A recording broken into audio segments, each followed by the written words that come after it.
Boa noite a todos, graças e paz aos irmãos. Que alegria estarmos aqui nesse fim de semana tão especial, tão marcante na vida dessa comunidade de fé. O Senhor é bom, irmãos, as suas palavras estão se cumprindo. Nós estamos vendo com os nossos próprios olhos tudo aquilo que Deus falou se tornando uma realidade visível, material.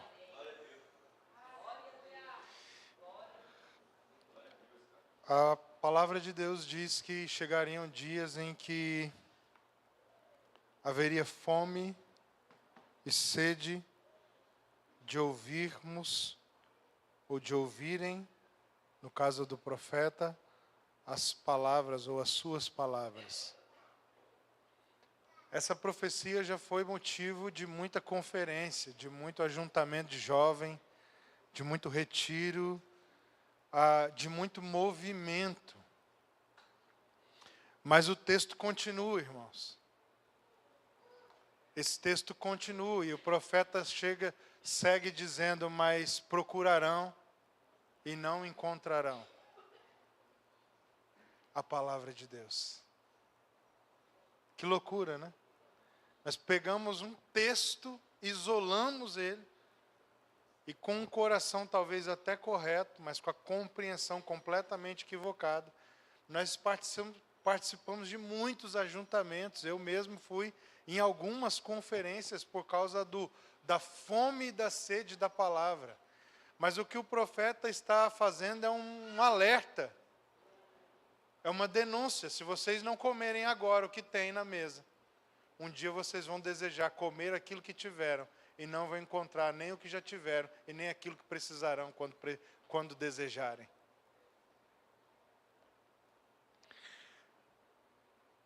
Sabe, irmãos, e para esses dias eu penso que os nossos ajuntamentos eles vão ter que diminuir, não aumentar.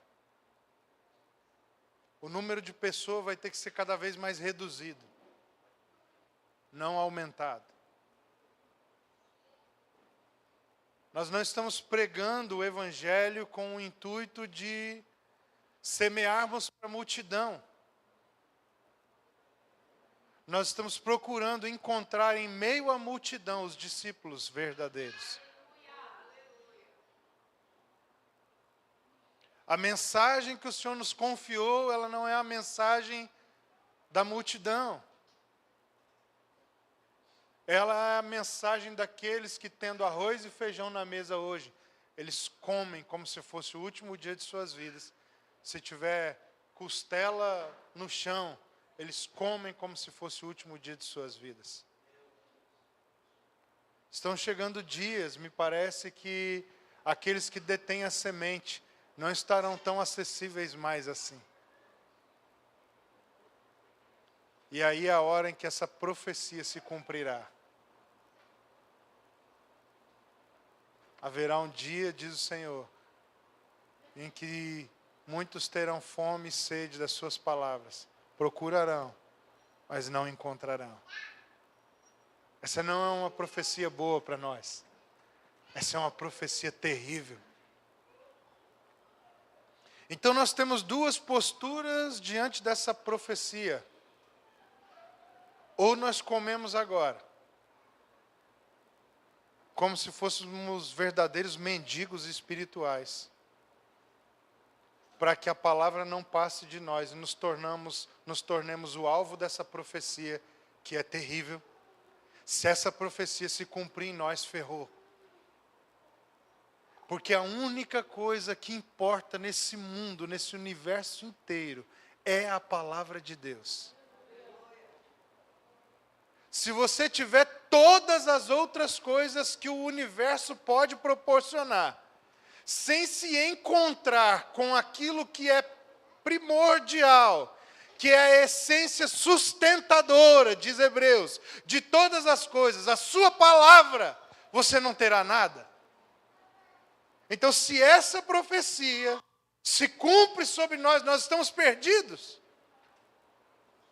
Existem profecias das Escrituras que nós precisamos viver para que elas não nos alcancem de forma alguma. E essa é uma delas. Mas parece que, como igreja, nós temos o hábito de tornar tudo extremamente positivo, ignorando, às vezes, inclusive, o próprio texto bíblico. Porque nós temos uma fé motivacional, é uma fé de impulsionamento espiritual, é uma fé de euforia, não é uma fé de convicções contra todas as possibilidades humanas. É uma fé que apoia as circunstâncias, não que confronta as circunstâncias. A fé bíblica, na palavra de Deus, é uma fé para quando as coisas estão completamente fora daquilo que dentro das nossas percepções deveriam estar acontecendo. Então, irmãos, existem profecias que nós não podemos vê-las se cumprindo sobre nós. Então, nós temos duas posturas para que essa palavra. A primeira é essa que eu disse: comermos como se fôssemos verdadeiros mendigos. Para que quando o Senhor olhar para nós, pelo menos para a nossa casa, todas as vezes Ele vai dizer: aqui eu posso liberar comida, porque aqui existe fome. Então, ou nós evitamos essa profecia, comendo verdadeiramente como esfomeados, ou de uma segunda forma que eu vejo, e essa eu não sei se é legal, comamos agora, nos preparando para quando o dia da fome vier, que a gente tenha nutrição, semente espiritual suficiente para enfrentar os piores dias da igreja, os piores dias do mundo. Por que eu estou dizendo que temos essas duas opções? Porque nós não sabemos como essa palavra vai se cumprir. Se for sobre aqueles que não tiveram fome, e por causa disso o Senhor os está entregando a sua própria falta de apetite, escondendo deles a sua palavra, nós teremos comido e por isso não ficaremos sem. Se for que um dia sobre todos a palavra vai estar escassa, nós teremos comido tanto que nós teremos palavra para suportar esses dias. Se essa profecia fosse cumprida da forma A ou da forma B, o segredo está em como honramos a palavra de Deus agora.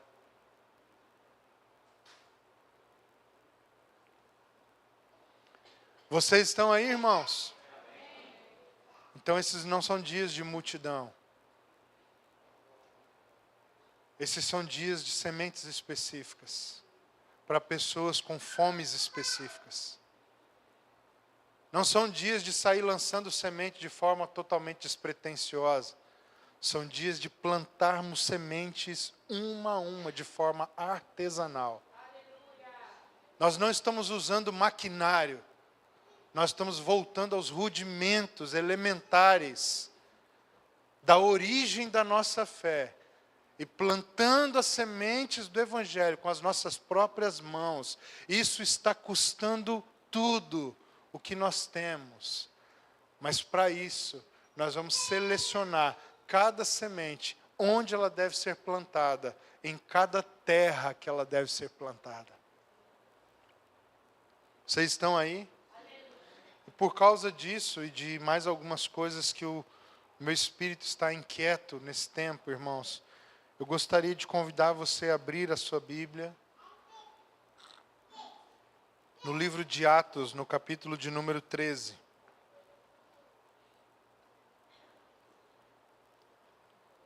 E nesses 2 dias nós vamos estar conversando um pouco sobre isso, hoje e amanhã.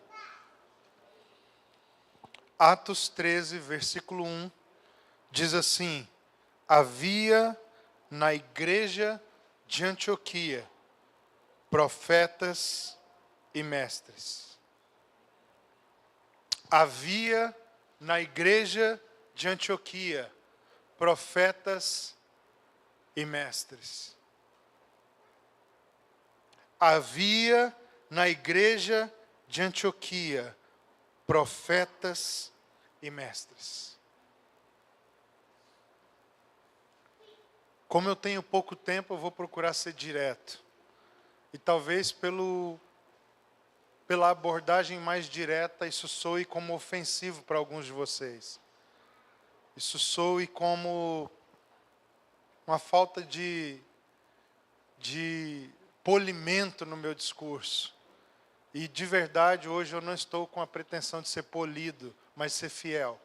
Fiel ao Espírito Santo, ao Espírito da profecia.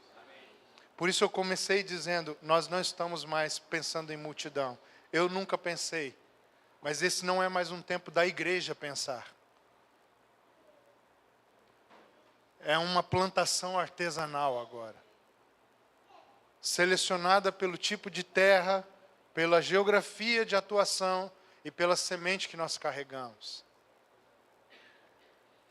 Então eu queria que você tivesse a paciência, a compreensão de me ouvir, procurando encaixar as palavras que eu vou procurar ser fiel ao Espírito, na sua medida, no seu dom dado por Deus.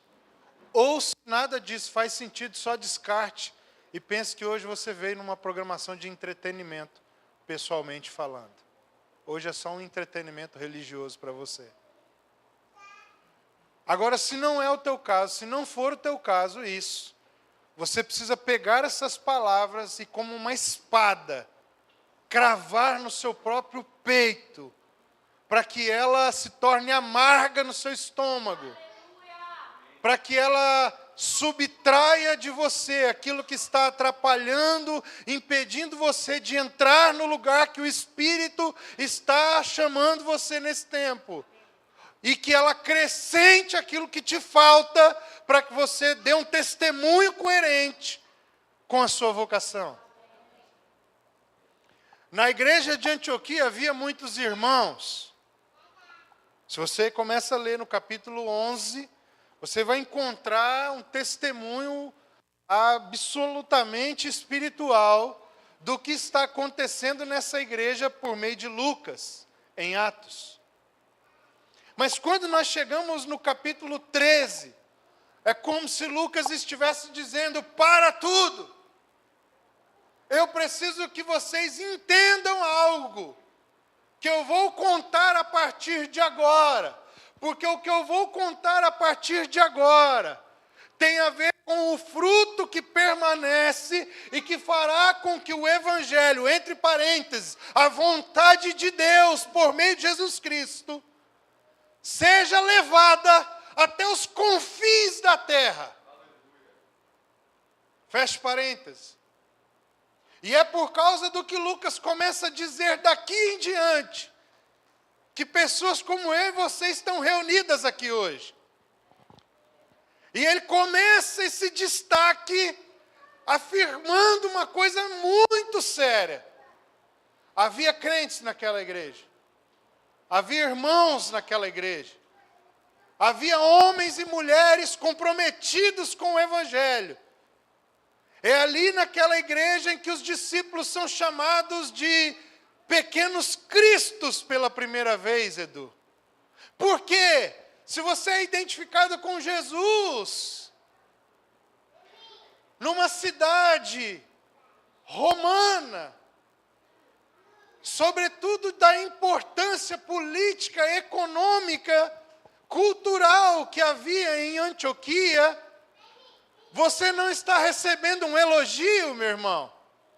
Você está recebendo uma ameaça. Estão colocando sobre você um cartaz de procurado. Estão colocando sobre você a imagem de que se você for ferido, perseguido, humilhado, recompensas estão preparadas para os autores dessa atrocidade. Então, se você tem uma fé pública, que faz com que as pessoas te identifiquem como alguém que está disposto a morrer para que a sua fé se torne conhecida do outro, você não é uma pessoa que está de brincadeira.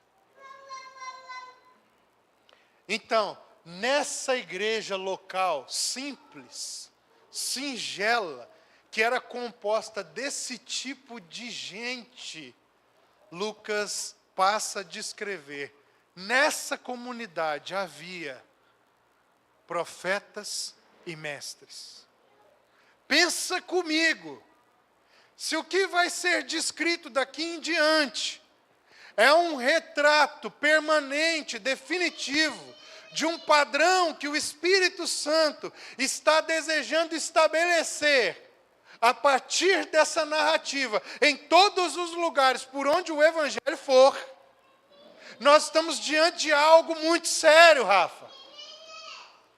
E o primeiro destaque que ele faz: não havia na igreja de Antioquia apenas profetas e mestres. Haviam irmãos ali que o menos crente deles estava correndo risco de vida porque estava anunciando a Jesus na rua. É em meio a um padrão de discípulo muito alto. É em meio a um nível de espiritualidade profunda. É em meio ao testemunho de mártires, em treinamento, em promoção, que o Espírito Santo diz por meio de Lucas: havia entre esses irmãos profetas e mestres. Você entende isso? Profetas e mestres são colocados na igreja para duas coisas: ou para capacitar a comunidade para ser mártir,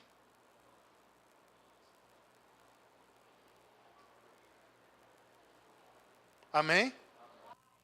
Ou para tornar claro para a comunidade que ela será mártir.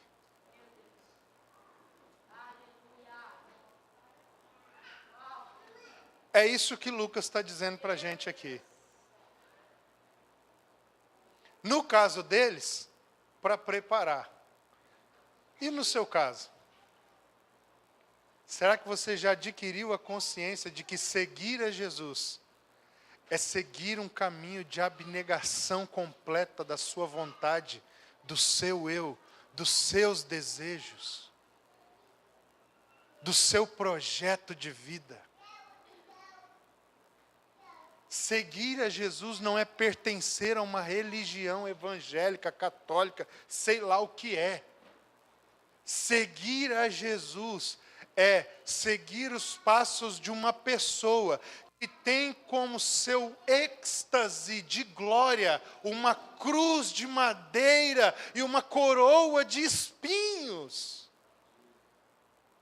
Seguir a Jesus é andar em rastros de sangue. Seguir a Jesus é se tornar persona non grata no mundo caído e falido em que estamos vivendo.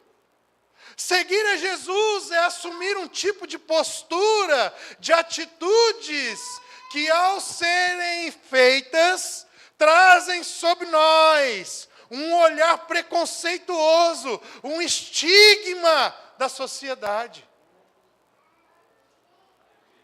Será que a sua comunidade, essa daqui, ou qualquer outra de onde você veio parar aqui hoje, ela tem profetas e mestres? Se não tem, já vai ficar mais difícil. Se não tem, eu não tenho nem como fazer a pergunta que o texto está fazendo para a gente invisivelmente. Que é: você está sendo preparado para morrer em nome de Jesus? Ou você está sendo preparado para se dar bem na terra em nome de Jesus? Nem posso fazer essa pergunta se não há profetas e mestres. Mas como aqui há, então nós estamos num ambiente favorável em que eu posso continuar o discurso. Porque a outra pergunta que é tão incômoda e indigesta como essa, só que a segunda pergunta faz mal, é: você já se deu conta que essa é a proposta do Evangelho? Porque se nós ainda estamos tendo que responder essa segunda pergunta, nós não ainda estamos prontos para responder a primeira. Porque se ainda é necessário discutir se você quer ganhar a sua vida neste mundo ou perdê-la, eu não tenho como te preparar para perder. Eu preciso te convencer a perder. E aí o que isso significa? É que não faz sentido ter nesse ambiente mais profetas e mestres.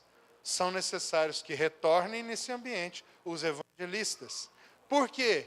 Porque conhecer o evangelho é receber o convite para perdoado, salvo, ter a minha vida crucificada com Cristo, para que agora Cristo viva a vida dele em mim. Se não foi esse evangelho que te foi apresentado, não tem como ser preparado para o martírio. E se eu fosse você, eu estaria questionando, inclusive, a própria salvação. Porque o evangelho de Jesus salva quem está disposto a perder a sua vida. Se você está disposto a ganhar a sua vida, você não encontrou a salvação bíblica de Cristo. Você encontrou a salvação da igreja evangélica. Porque a salvação da igreja evangélica é: venha como estás, Cristo te perdoará, escreverá o seu nome no livro da vida, e top, só não te contam o resto do versículo que está escrito. E o resto do versículo é: se alguém quer ser meu discípulo, negue-se a si mesmo. Tome a sua cruz e dia a dia, siga-me.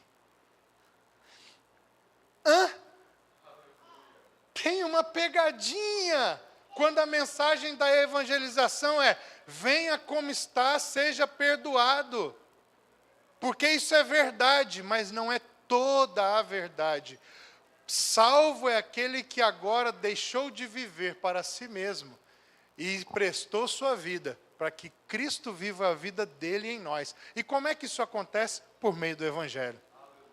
Se essa é a sua condição, talvez você ainda não sabia que precisa morrer, mas você já sabia que precisa seguir. Mas só seguir não é suficiente para o caminho de maturidade. O caminho de maturidade é: se aliste. Se aliste. Coloque-se à disposição do Espírito Santo para ser um daqueles que, custe o que custar, quer obedecer à sua vontade. Esse já é um passo à frente. Agora, para esse passo à frente, daqui para cá, precisamos de profetas e mestres. Agora, daqui para cá, não tem sentido profetas e mestres. Daqui para cá, precisamos de evangelistas que põem o dedo na nossa cara e diz: quer aceitar Jesus? Você não precisa fazer nada. É de graça. Quando você vai dar o passo na frente, levantar a mão, ele diz: espera só um minutinho. Só que a partir de hoje, você não tem mais vida, miserável. Cristo só salva você se ele passar a ser seu dono a partir de hoje. Porque essa propaganda de salvação que a igreja fez, Jesus não autorizou fazer, não. Porque isso não está na Bíblia. Isso é atrair freguês. É criar oportunidade para ter mais adesões na minha instituição. Isso não é o Evangelho. O Evangelho é: confesse, se arrependa, morra para si mesmo e viva como salvo.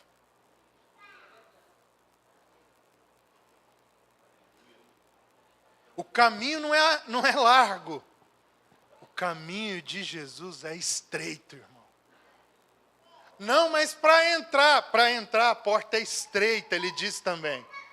Mateus, no Sermão do Monte, Jesus é criterioso para dizer que a mensagem é uma mensagem de graça, porque eu não preciso conquistar, mas eu preciso me submeter.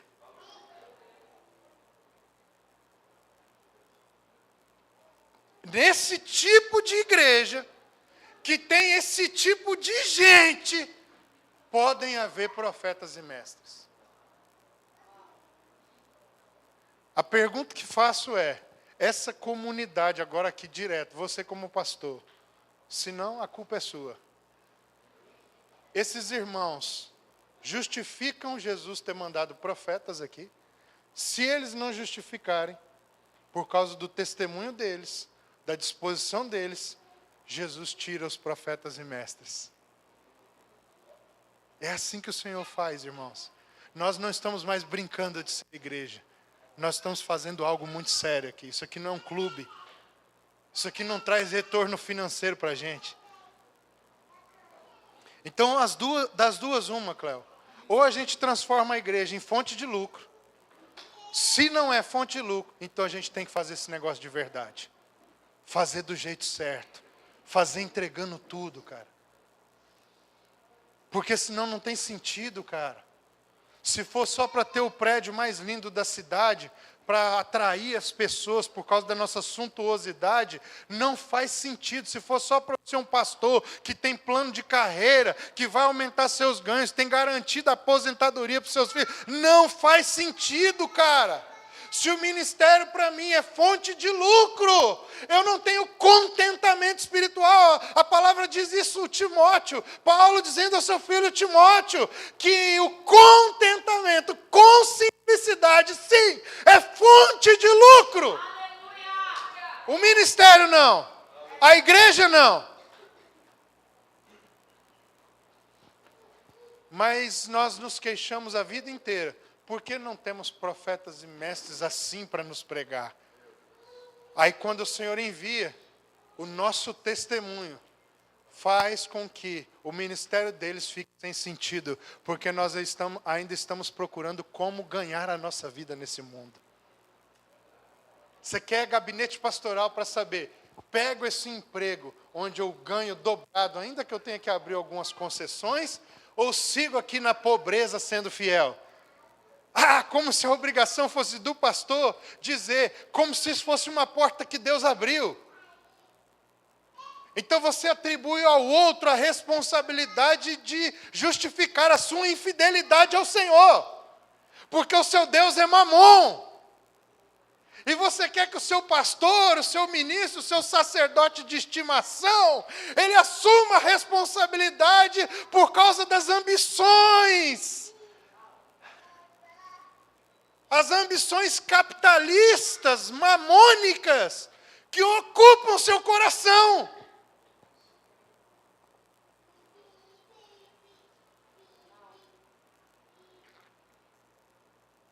A gente deveria procurar os ministros que estão sobre nós na difícil hora de entregar algo, não de ganhar algo.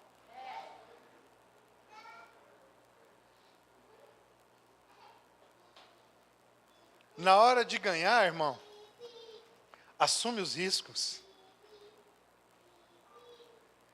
Porque na maioria das vezes que nós procuramos instruções desse nível, nós já sabemos que estamos errados. Nós já sabemos que vai custar algo para a nossa casa essa escolha. Que vai custar algo para os nossos filhos. Que vai custar algo para a nossa vida com Deus. Só que a gente quer ouvir mais uma opinião, porque vai que o pastor também adora mamon igual você. E aí ele encontra uma forma de justificar isso biblicamente para dizer, é Deus, meu filho, te abençoando, vá sim.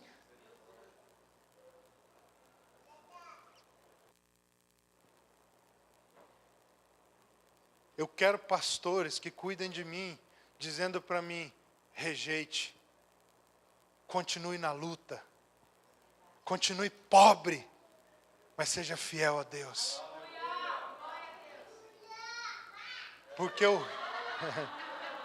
Porque o reino de Deus, irmãos, é dos pobres de espírito. Não é dos ricos deste mundo. Você só pode ser rico deste mundo e ter o reino de Deus, se mesmo sendo rico, você for pobre. O evangelho não é para ensinar você a dar certo. O evangelho é para te alistar. Antioquia, então, tem que ser vista como um quartel-general, como uma base militar. É uma base, a verdadeiro quartel de luta espiritual. Na Bíblia está aqui em Antioquia. Quer aprender a fazer um seminário de batalha espiritual? versículo 1. Havia na igreja de Antioquia profetas e mestres. Esquece oração de marcação territorial, esquece essas coisas. Só forma gente que está disposta a morrer agora, por amor a Jesus, que você não precisa de batalha mais nenhuma. A cidade não vai suportar gente dessa natureza. Ela vai se render a Cristo. Não tem batalha que vença uma igreja de gente que está sendo reconhecido na rua. Está lá, ó, um maluco cristão. Porque o que significava isso para eles?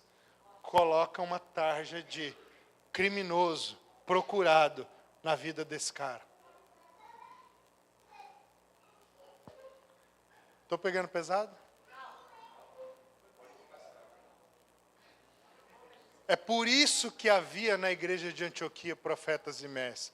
Por causa do tipo de gente que congregava em Cristo ali naquela cidade. Faz sentido naquela operação haver profetas e mestres.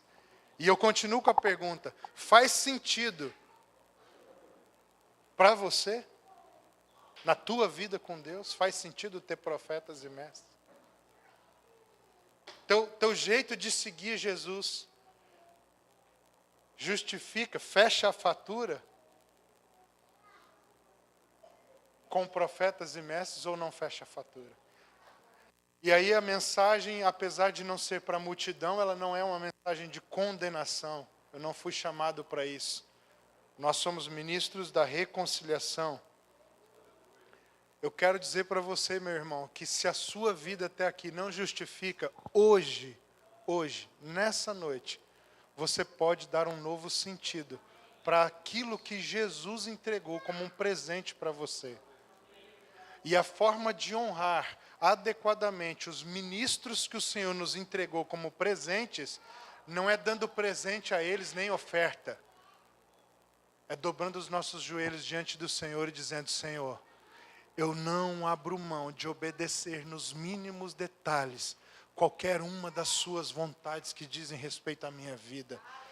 É assim que se honram os ministros que Deus nos deu, irmãos. Não é ofertando na vida deles lá R$100, R$200, R$1.000. Não é dando presentes. Isso é saudável entre os irmãos na relação uns com os outros. Mas não é assim que se demonstra honra. Honra verdadeira tem a ver com obediência em amor. Sabe, irmãos, eu já vi movimentos na igreja no Brasil de os irmãos quererem honrar um pastor, um líder, um determinado apóstolo, e o irmão comprou uma camiseta de presente para o seu apóstolo. E eu presenciei, ninguém me disse, a pessoa ao receber o presente, pegar e abrir o presente para avaliar, olhar a marca da camiseta e dizer: nossa, é assim que você honra o seu apóstolo?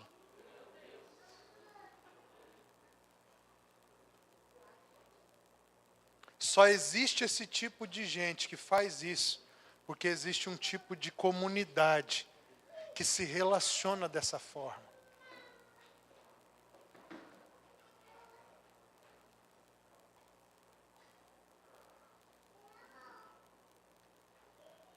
Deixa eu até ver a marca da minha camiseta aqui.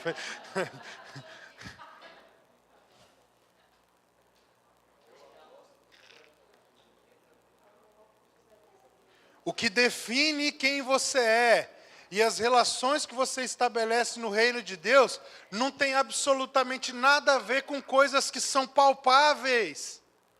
Tem a ver com uma disposição no coração.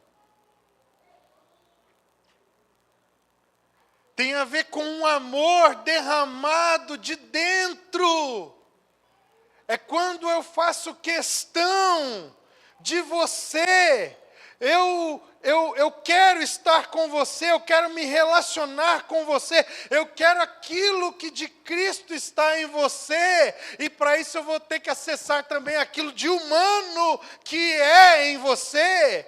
Porque não tem como acessar só Cristo. Nós não somos fantasmas espirituais, nós somos humanos crescendo em nossa humanidade ao copiarmos o testemunho de Jesus, não em suas ações externas, mas pela fé no homem espiritual que ele foi.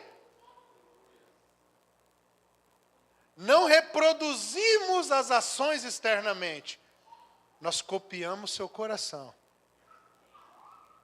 É por causa do coração de Jesus que nós nos tornamos semelhante a Ele. Não por causa das mesmas práticas. Nós fazemos as mesmas práticas, às vezes até sem saber, porque copiamos o coração.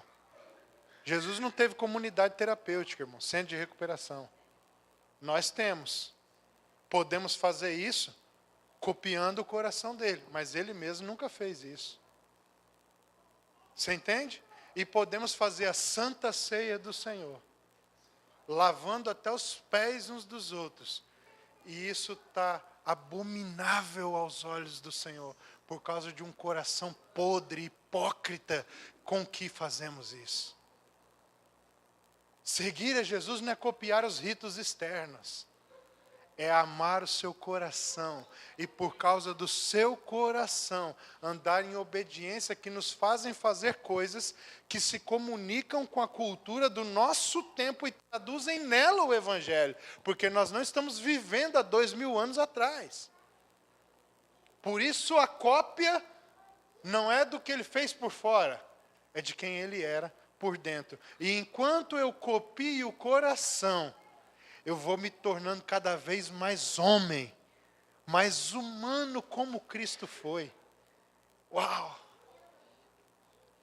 Por isso havia na igreja de Antioquia profetas e mestres. O que é que isso quer dizer? Quer dizer que entre os disponíveis para morrer em nome de Jesus ali, tinha gente que estava na frente da fila. Os profetas e mestres. Porque como é que se ensina, se prepara alguém para morrer? Tendo me preparado primeiro. Morrendo. Em outras palavras, traduzindo, morrendo. Então, o que Lucas está dizendo é que tinha um tipo de gente naquela igreja de pré-mortos que estavam um pouco mais mortos do que os que já queriam estar dispostos a morrer. Os profetas e os mestres. E aí, quando você está morto, teu nome pode ser até citado. Não faz mais diferença. Mas quando você está vivo, é bom que ninguém saiba quem você é. Por isso Lucas segue dizendo, a saber. Por quê? Para quem está morto, que saibam o meu nome ou não, não influencia mais naquilo que eu vivo ou não na minha fé. Agora tem gente que só é o que é, se todos ficarem sabendo.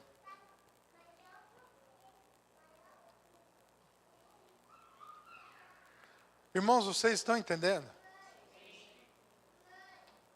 Certeza?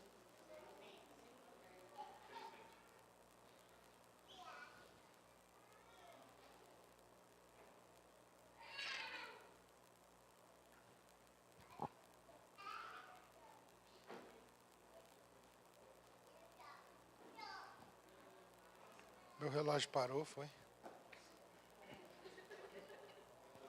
Rapaz, meu relógio até parou, bicho.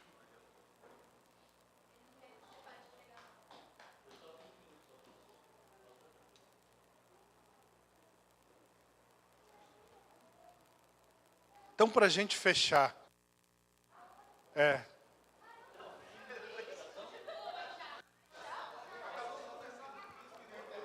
que isso era para chegar onde eu queria, que era falar de Barnabé. Mas aí, olha o que Lucas vai falar. Ele diz, havia na igreja de Antioquia profetas e mestres. E começa a citar quem são esses irmãos. Vocês estão aí? Sim. E o primeiro homem que ele cita é Barnabé. Segundo os historiadores mais importantes na história recente do estudo de Atos no Novo Testamento, Barnabé era o líder do presbitério que havia naquela igreja, formado por profetas e mestres. Então não há só uma construção carismática sendo anunciada, há uma organização também sendo deflagrada por Lucas.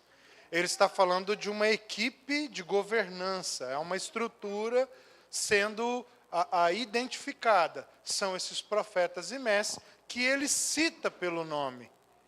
E o primeiro que ele cita é Barnabé. E eu queria que você entendesse algo assim nessa noite para a gente fechar isso. Muito importante. Se nós queremos entrar no mesmo padrão de vida, na mesma organicidade, na mesma autoridade espiritual, no mesmo poder de Deus, graça, no mesmo fruto do Espírito que havia naquela igreja, nós precisamos entender do que ela era composta. Você não tem como ver um bolo. Qual é a pergunta? Quando alguém tira alguma coisa do forno, pastora, quando alguém tira alguma coisa do forno, coloca sobre a mesa, você olha, sente o cheiro, corta, come um pedaço. A primeira coisa que você pergunta, a senhora cozinha? Não? A senhora cozinha? Como é o nome da senhora? Raimunda. Irmã Raimunda. A senhora é irmã? Irmã Raimunda.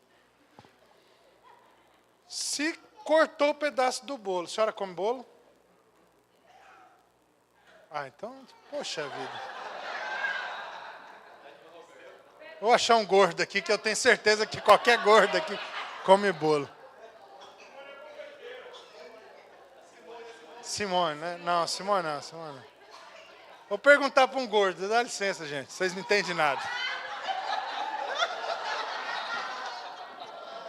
Como é que é seu nome? Tailã. Você congrega aqui, Tailã? Que legal. Você é irmão? Tem que perguntar, porque eu estou indo em alguns ambientes que é possível congregar na igreja e não ser irmão ainda. Você gosta de bolo? Essa pergunta é retórica. Coloca um bolo na mesa. Você sentiu o cheiro, viu a cor, coisa linda. Cortou. Você comeu, gostoso. Se você quer fazer um bolo daquele, qual é a pergunta que você faz? Qual é a receita? Como você faz? Quando eu quero o bolo que eu comi, eu não pergunto, esse bolo surge do nada, eu pergunto qual é a receita. E a receita começa pelo quê? Ingredientes. O que formam aquele bolo são os ingredientes daquele bolo. E, em segundo lugar, o modo de preparo. O modo de preparo não há interesse nenhum na igreja em saber, porque ela tem cozinheiro, chamado Espírito Santo. Ele define o modo de preparo, mas se eu quero aquele mesmo bolo, igreja de Antioquia, eu preciso discernir da receita os ingredientes. E o primeiro se chama Barnabé. Então pegue uma unidade de Barnabé, é suficiente, junto com uma massa de pequenos cristos, de gerar um bolo chamado Antioquia, que ao ser repartido e enviado para as nações, quem provou, perguntou, qual é a receita?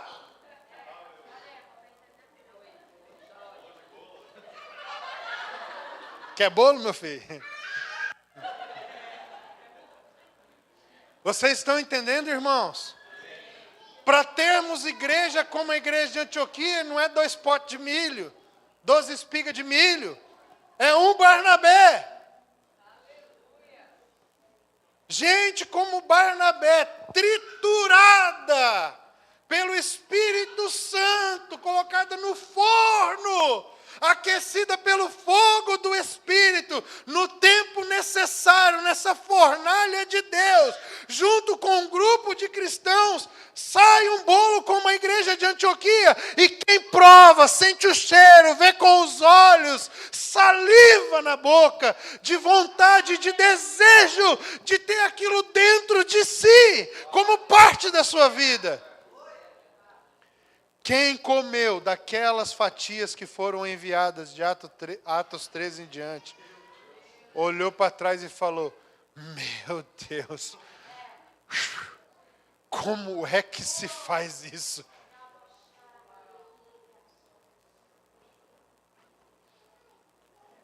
Sabe o que eu queria dizer para vocês nessa noite, para a gente encerrar?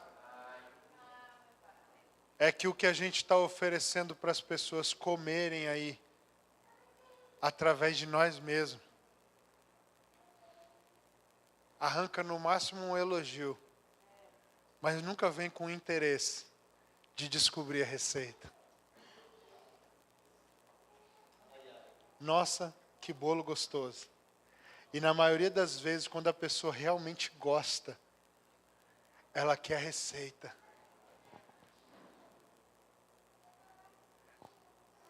A relação não acaba nutrida pelos elogios ditos da boca para fora, mas de fazermos junto agora, para que aquilo que o Espírito produziu em mim, comece a viver em você e transbordar de você. A igreja de Antioquia é uma igreja que se reproduz, não de forma industrial e mecânica, mas de forma cuidadosa, articulada pelo Espírito, a custo de gente que se doou, que se ofertou, mesmo não tendo nada, possuíram tudo, e aquilo tudo que eles encontraram em Cristo Jesus, foi colocado à disposição da receita, que virou bolo para outros se alimentarem dele. A igreja de Antioquia é um padrão do Espírito para homens e mulheres que, chamados por Deus para entrar nesse lugar, desse conselho de sabedoria espiritual, podem sair por aí e verem uma grande colheita acontecendo, não por causa das suas estratégias, mas por causa do seu sacrifício. Eu estou aqui hoje, irmãos, para chamar vocês, para se prepararem para uma grande festa que nós vamos fazer. E nós vamos servir uma grande refeição. Mas daqui até lá, vocês precisam entender que os ingredientes precisam ser vocês. E o que for servido naquele dia não pode arrancar só elogios externos. Precisa vir acompanhado do desejo de: eu também quero aprender a cozinhar. E aí você coloca a mão no ombro assim, vem cá, Zé. E aí você coloca a mão no ombro daquele que acabou de experimentar o poder do Evangelho servido em você, em vocês, e diz: quer aprender a cozinhar? Eu quero. Quer saber a receita? Você vai ter que morrer também. Aleluia. Vem comigo. Eu vou te ensinar a morrer.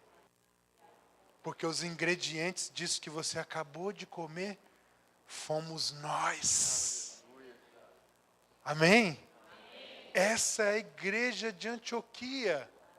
Essa é a igreja que fez com que o Evangelho chegasse de vovó em vovó, ao longo de anos, séculos, e chegasse fiel, e chegasse poderoso ainda em nossa geração.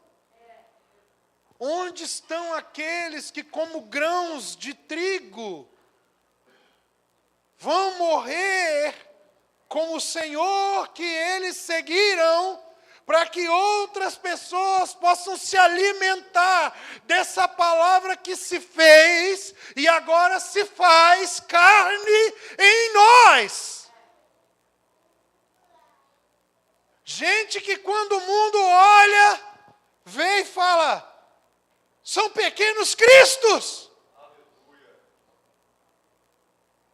Qual é a acusação contra essas pessoas? Eles são pequenos cristos. Essa é a nossa acusação.